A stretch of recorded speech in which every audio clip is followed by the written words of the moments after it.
Resource Coordinator at the Brain Injury Association of Virginia, and today's webinar is Navigating Transition from High School with a Brain Injury. Just to let everyone know, this webinar is being recorded and will be available for future viewing. Everyone is muted. So if you do have a question throughout the presentation, you will see the question box on your right-hand side. You can type in a question and I can give you an answer at the end of the presentation. I also wanted to let everyone know there are handouts available that you can download at any point during this webinar. They are also located handouts to the right of your screen, 3 of 5, and there's a copy of the PowerPoint presentation. There's a handout about disability specialists and educators and executive functioning, and there's also a handout that reviews a lot of the information we're going to talk about today about the services that are available with people with brain injury in Virginia.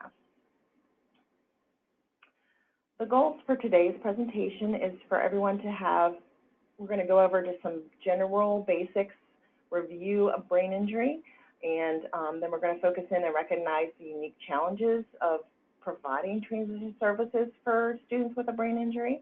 And then the other objective is for everyone to be able to identify where students and family members, teachers can go for support during and after the transition process. As I said, we're going to go over real quick some brain injury basics. A lot of times when we talk about brain injury, you hear the categories traumatic brain injury, which is where force is applied to the brain. This can also occur if the head moves violently. So you see it says direct contact, so if your head hits an object, or if your head is moved violently, such as if you're hit from the rear end and you have a whiplash effect, the bony part of your skull actually can rub up against your brain and create some damage that way. Or if an individual is swung violently or twisted, sometimes injury can occur that way. So keep that in mind. Of course, we talked about motor vehicle accidents. People fall and get injured, gunshot wounds. They can also be injured with what is called non-traumatic. So an individual could have a stroke, lack of oxygen, so a near drowning, for example. Another example of lack of oxygen is opioid use.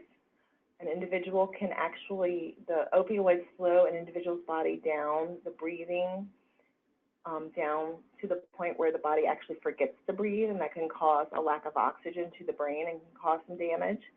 Infections, tumors, exposure to toxic substances such as lead or alcohol, for example. So those are just some examples to keep in mind how an individual or student might have an injury. Once again, just some general information. You can see the different parts of the brain and how different parts of the brain can be injured and affect different abilities. And you can see there's all kinds of ways physically, such as balance and mobility, to other functions such as anxiety can be affected, abstract thinking, sequencing, problem solving. So it's just a lot of symptoms can occur. I just wanted to remind everybody about a resource that is available. The Brain Injury Association of Virginia and the Department of Education, along with some professionals in the field, developed a guide for educators, and it's also very helpful for family members.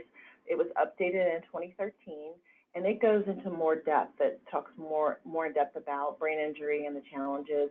It goes into in-depth information about identifying an individual as having a brain injury. Sometimes an individual can present as maybe they have a learning disability, but it could be a brain injury. Same goes for emotional problems or ADD. It goes over some of the testing that can be done, the implications, strategies, and then some information about transition and IDEA.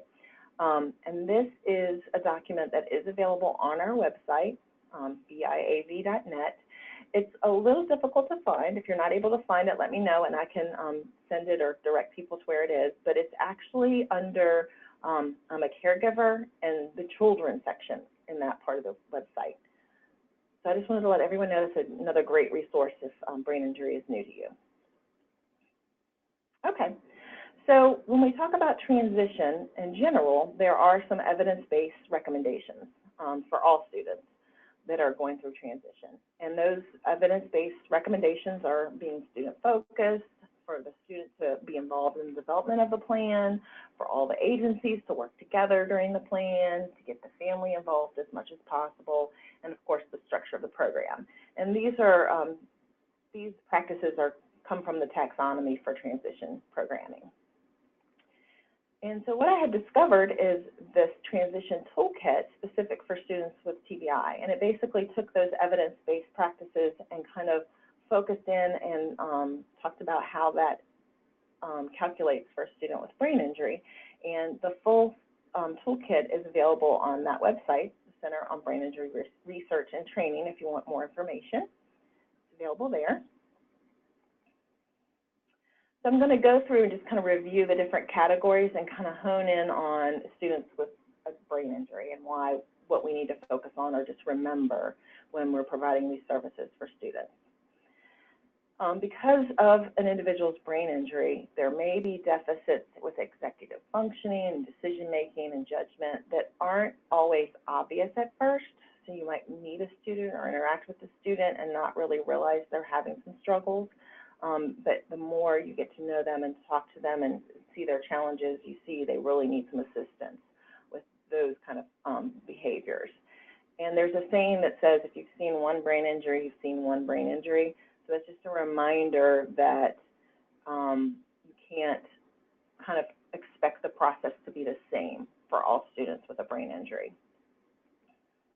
And of course, if the student had an injury more recently, so is a little more new to the idea of having to make some changes, they really have to identify, what their own strengths and weaknesses are. A lot of times people with brain injury are unable to realize they have some deficits or challenges.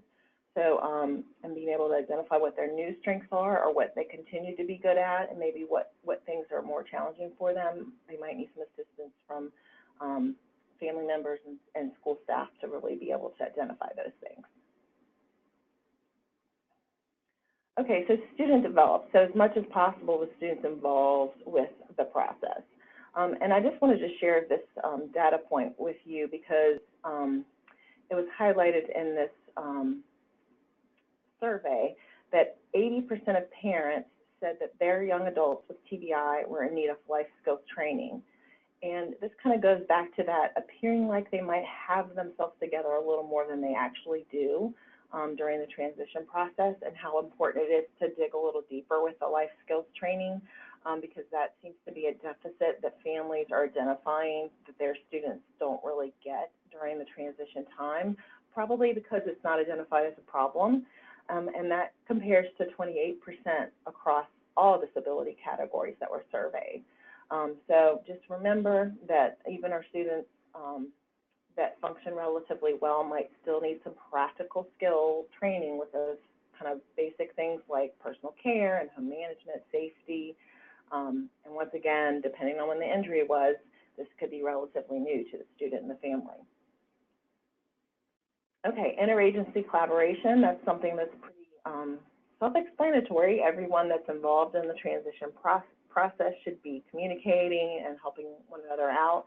And I guess my main message for this point is just to remember, kind of as I said before, if you've seen one brain injury, you've seen one brain injury, that you as someone that might be, for example, a parent or involved in the school with the student might have kind of discovered things that work for the student or best ways to communicate with a student. So being able to just share that and not assume that just because a vocational counselor works for an agency, they're aware of these kind of things. Share that information and collaborate with the other organizations for good strategies. Of course, family involvement is always a positive piece to transition, and of course, it predicts the success of all students and students with TBI. Many families, as I've mentioned before, depending on when the individual, the student was injured, they could be still dealing with adjusting to the realities of what's happened and what's going on, and is this going to be a lifelong issue? Is the student going to get better? You know, those kind of things. And what's the long-term impact? And being able to focus on the current skills that the student has and how to support them rather than kind of focusing on what it was like prior. And just remember, some individuals and family members might still be going through the grief process, whether it's denial or depression, whatever it might be, that can interfere, or not interfere, but affect the family's ability to be involved and be able to accept the transition process. Okay, the structure of the program. This probably is one that goes for all students, but just really remember that evidence says that the best way to practice these skills is to do them in the actual environment in which they take place. So practice these skills, learn these skills on the job, using the public transportation system if that's going to be needed, with help and support. In the student's home, working on maybe some strategies to compensate for cognitive issues, for example, in the community. So trying to do as much as you can during the process out in the community or where the service is going to be provided. I wanted to hit a little bit on motivation and initiation, just because this can be a really difficult thing for students, and it kind of goes back to what we talked about. Students with a brain injury often present like they have things together a little bit more than they do, and if one of these two issues is affected by their brain injury, a lot of times this can make them look like they're being uncooperative or lazy or don't care about school or those kinds of things. So just keep that in mind, that motivation can be affected by a brain injury, so just that ability to be moved to do something, and then just the ability to start things, start a conversation, move through the process of an activity that can be difficult as a result of a brain injury for students.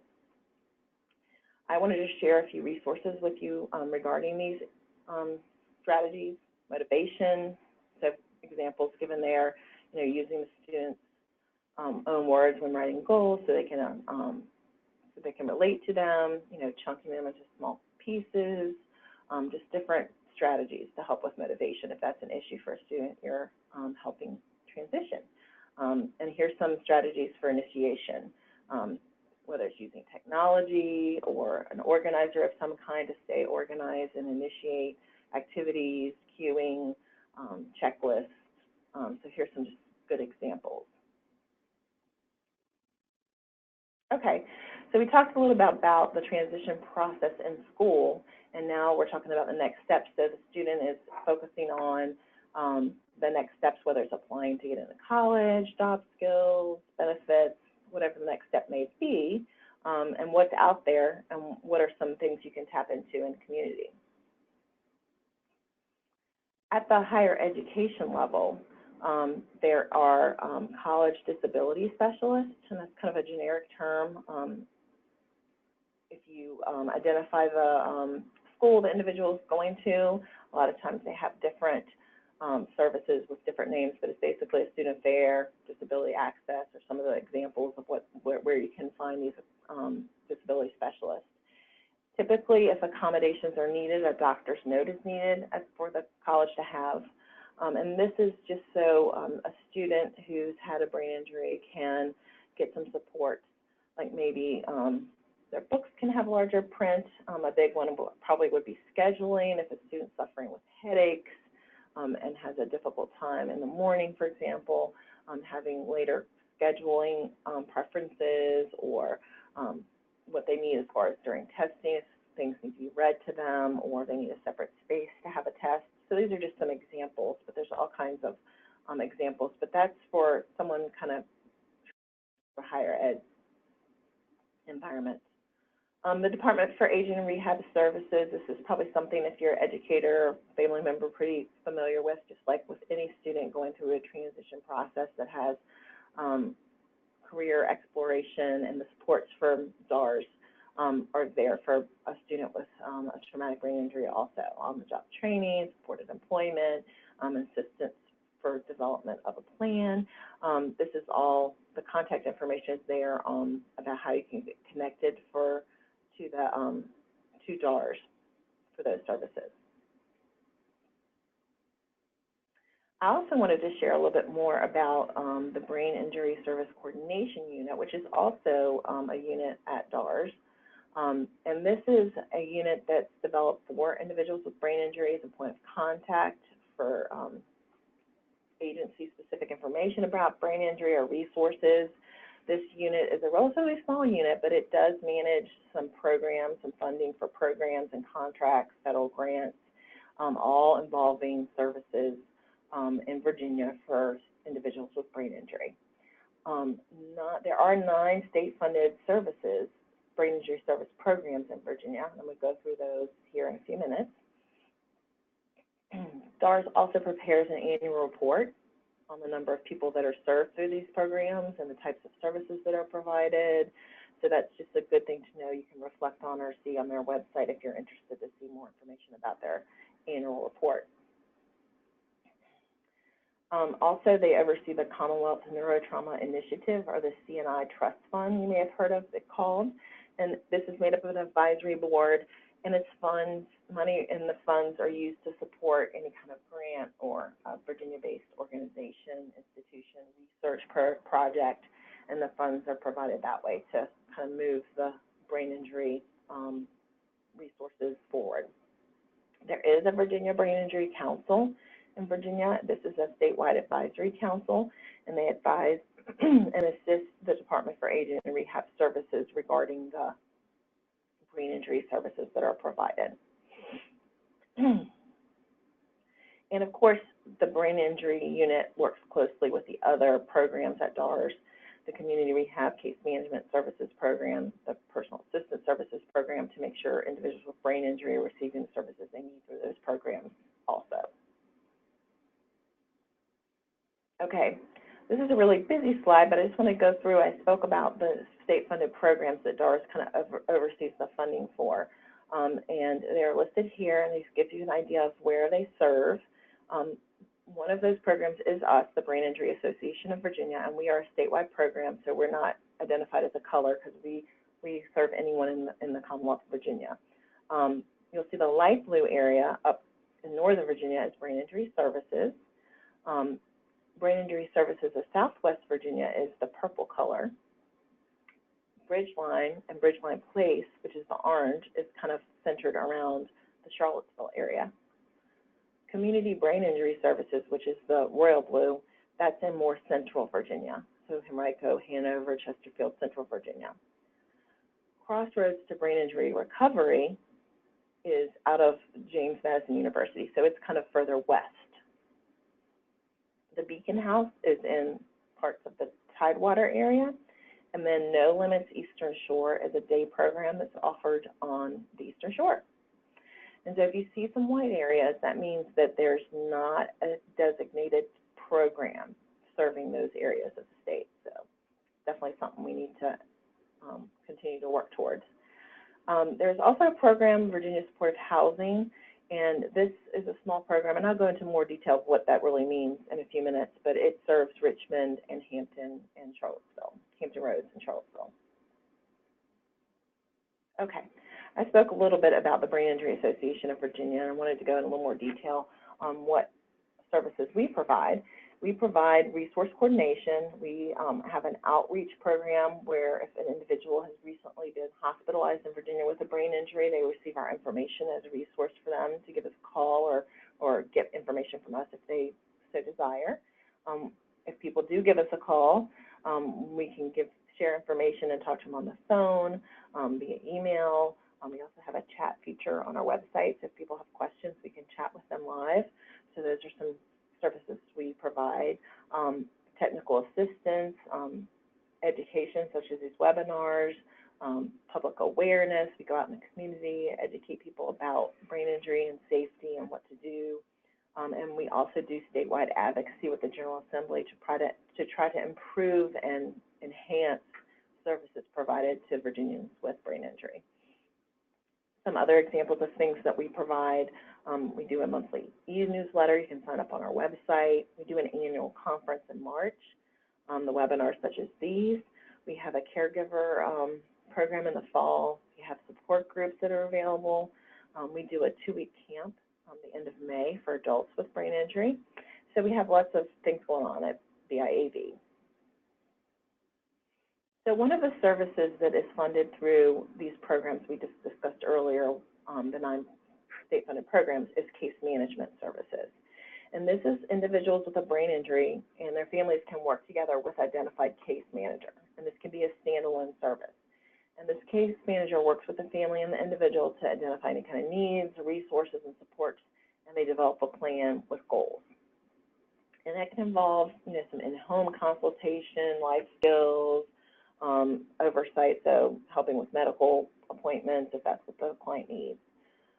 So I'm going to talk a little bit about who has standalone case management services of those programs we just talked about.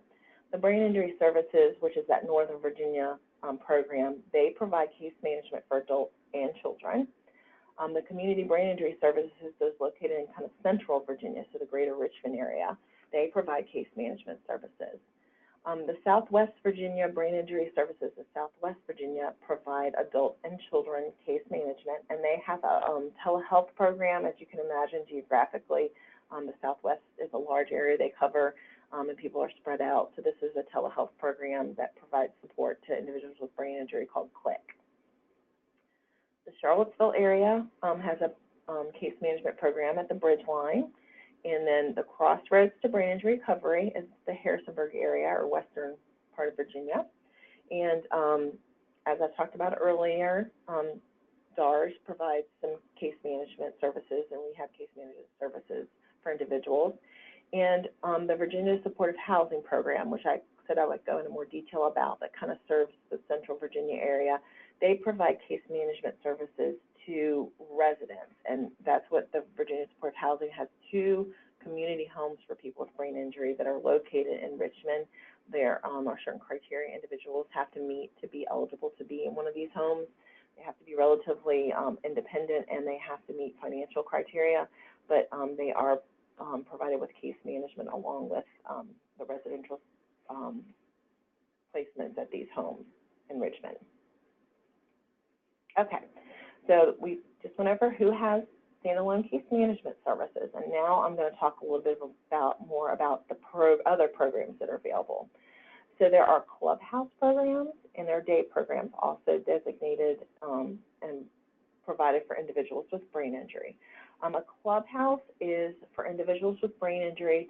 They come to these, they're members of the clubhouse, they come and participate in the day-to-day operation of the clubhouse, whether it's making lunch, or there's a communication advocacy kind of unit that works to talk to legislators about funding.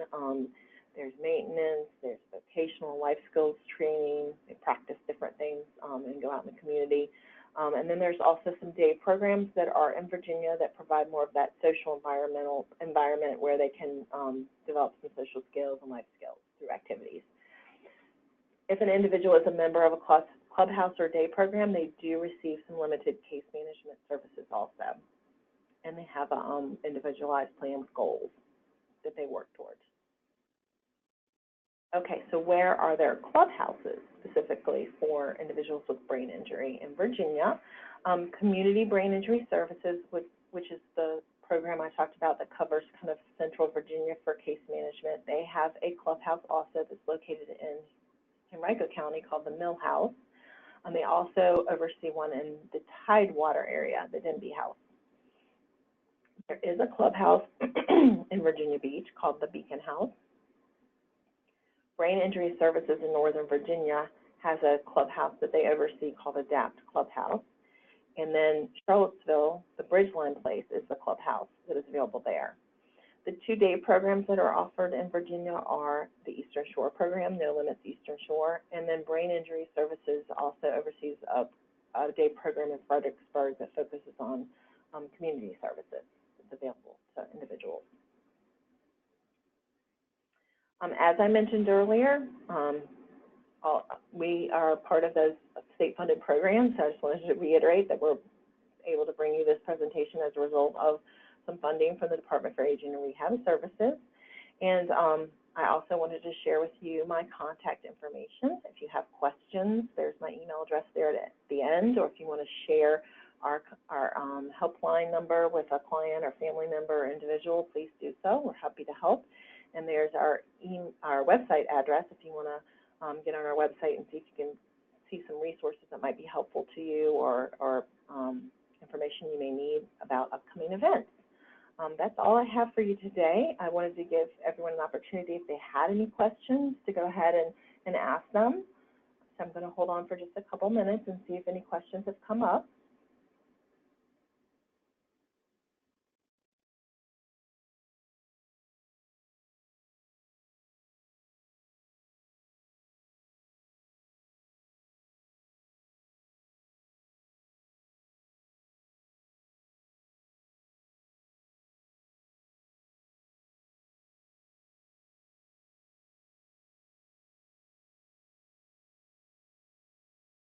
Okay, I don't have any questions coming in. I just want to remind everyone, if a question does come up or if you need some additional assistance, you can contact me after this event.